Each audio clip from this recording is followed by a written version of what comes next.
Guys this back to my channel. তো guys আমি এসেছিলাম দামপুর প্রাথমিক বিদ্যালয়। দেখতে পাচ্ছ এই যে দামপুর প্রাথমিক বিদ্যালয়, এখানে মিটিং করতে এসেছিলাম। তো এই পিছনে একটা গ্রাম পড়ে বলদপুর।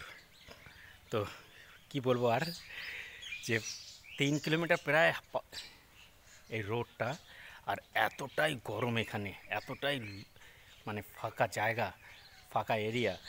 তো জান বেরিয়ে গেল একটু হেঁটে আসতে, আমার 1 কিলোমিটার মতন হেঁটে আসতে দান বেরিয়ে গেছে। আরও 1 কিলোমিটার সামনে যেতে হবে। তো এখানে কোনো গাড়ি নিয়ে আমি আসিনি, আমি মিটিংয়ে এসেছিলাম। এখানে একটু আমার পার্সোনাল কিছু মিটিং ছিল, তো মিটিংয়ে আসার জন্য এখানে গাড়ি নিয়ে আমি আসিনি। হঠাৎ আমার মিটিংটা অ্যাটেন্ড হয়ে গেল।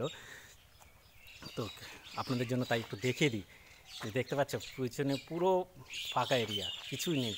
আর এই ফাঁকা এরিয়াতে এই একটাই স্কুল দামপুর।